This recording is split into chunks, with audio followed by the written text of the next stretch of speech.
یقین کہاں سے ملے گا؟ کون سی دکان ہے؟ سپر مارکیٹ کوئی ہے جہاں پر کہ یہ جنس بکتی ہو؟ پہلی بات تو یہ ہے کہ اس کے لیے آسان ترین طریقہ کیا ہے؟ صاحب ایمان کی صحبت اختیار کرو۔ جیسے آپ بھٹی کے آگے بیٹھیں گے تو حرارت پہنچ جائے گی، آپ برف کی سل کے قریب بیٹھے ہوں گے ٹھنڈک پہنچ جائے گی۔ اگر صاحب ایمان ہے، کسی کے دل میں یقین والی بھٹی دہک رہی ہے، تو اس کے قرب سے آپ کے اندر بھی یقین پیدا ہو جائے گا۔ دوسرا طریقہ یہ ہے کہ شریعت کے احکام پر عمل کیے جاؤ، کیے جاؤ، کیے جاؤ، کیے جاؤ، اس عمل سے بھی یقین پیدا ہوتا ہے۔ یہ دو طرفہ معاملہ ہے، یقین سے عمل پیدا ہوتا ہے اور عمل سے یقین پیدا ہوتا ہے۔ جیسے آپ کہتے ہیں وشیس سرکل، وہ بری شے ہوتی ہے کہ ایک چیز ہے بڑھ گئی تو پھر اس کے اور خرابی بڑھ گئی، اس سے پھر وہ پہلی خرابی اور بڑھ گئی، پھر وہ اس سے اور خرابی بڑھتی چلی گئی۔ جیسے پیچ آپ دیکھتے ہیں، ہر چکر کے ساتھ وہ پیچ آگے بڑھتا جاتا ہے۔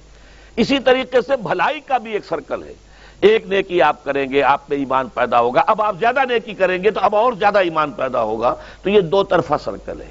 اور تیسری بات جو ہے، خاص طور پر فہیم، ذہین، انٹلیکچول لوگ، سمجھدار لوگ، اور آج کی دنیا آپ کو معلوم ہے کہ ہمارے نوجوان طبقے میں بہت بڑی تعداد بہت سمجھدار لوگوں کی ہے، اس لیے کہ ان کی معلومات کا دائرہ بڑا وسیع ہو گیا ہے۔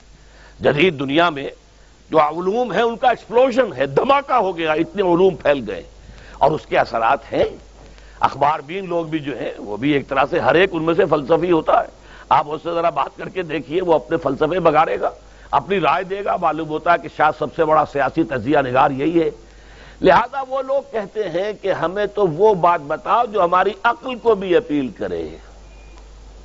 یہ جو معاملہ ہے وہ ایمان جو عقل کو بھی اپیل کرے، اس کی سورس صرف ایک ہے اور وہ قرآن حکیم ہے۔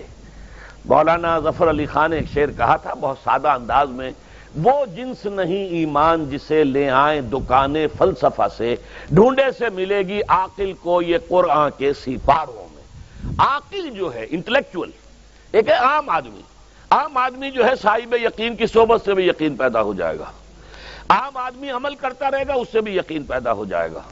لیکن عاقل، انٹلیکچول، وہ شخص جو کہتا ہے پہلے میری عقل کو اطمینان ہونا چاہیے پھر مانوں گا، اس کے لیے جو سورس ہے، منبع ہے، سرچشمہ ہے ایمان کا، وہ صرف اور صرف قرآن ہے۔ اس میں غور و فکر کرے، انسان اس طرح قرآن کو پڑھے کہ وہ براہ راست اس کا مفہوم اس کے دل کے اوپر اترتا چلا جائے۔ جیسے علامہ اقبال نے کہا ہے کہ تیرے ضمیر پہ جب تک نہ ہو نزول کتاب، گرہ کشا ہے نہ راضی نہ صاحب کشاف۔ قرآن تو تمہارے اپنے قلب پر نازل ہونا چاہیے۔ اور یہ اصل میں ان کے والد نے کہا تھا ان سے، بالکل بچپن میں علامہ اقبال چھوٹے سے بچے تھے، ان کے والد تھے ذرا صوفی منش آدمی تھے، وہ شیخ نور محمد۔ وہ آئے فجر کی نماز مسجد سے پڑھ کر آئے تو دیکھا کہ اقبال جو ہے بچہ وہ قرآن پڑھ رہا بیٹھا ہوا۔ اس نے کہا والد نے کہ بیٹے تم یہ قرآن کیسے پڑھتے ہو؟ اب وہ حیران ہوا بچہ، یا بجان بس میں پڑھتا ہوں قرآن جیسے پڑھتے ہیں، آپ کا مطلب کیا ہے؟ کہا بیٹے قرآن ایسے پڑھا کرو کہ جیسے یہ تم پر نازل ہو رہا ہے، یوں سمجھو کہ تم پر نازل ہو رہا ہے، تم مخاطب ہو۔ اب اس چیز کو انہوں نے اپنے اس شعر میں ادا کیا، تیرے ضمیر پہ جب تک نہ ہو نزول کتاب، گرہ کشا ہے نہ راضی نہ صاحب کشاف۔ جیسے یہ قرآن قلب محمد پر نازل ہوا تھا، فَإِنَّهُ نَزَّلَهُ عَلَىٰ قَلْبِكَ، جبرائیل نے یہ اے نبی اے محمد آپ کے دل پر اتارا ہے۔ تو جب تک ہمارے بھی دل پر نہیں اترے گا تو قرآن مجید جو ہے وہ ہمیں انسپائر نہیں کر سکے گا۔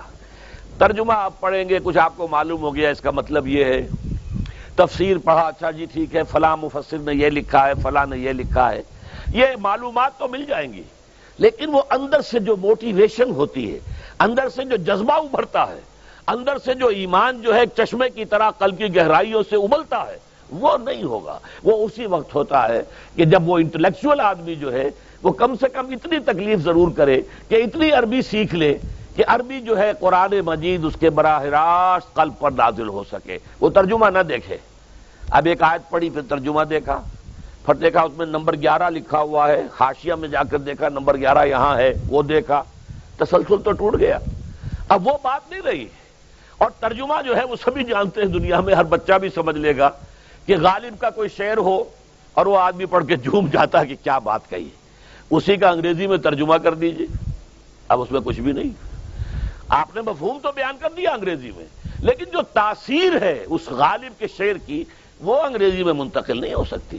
تو قرآن مجید کا کچھ نہ کچھ مفہوم تو ترجمے سے معلوم ہو جائے گا، قرآن کی تاثیر ترجمے سے نہیں حاصل ہو سکتی، تفسیر سے نہیں حاصل ہو سکتی۔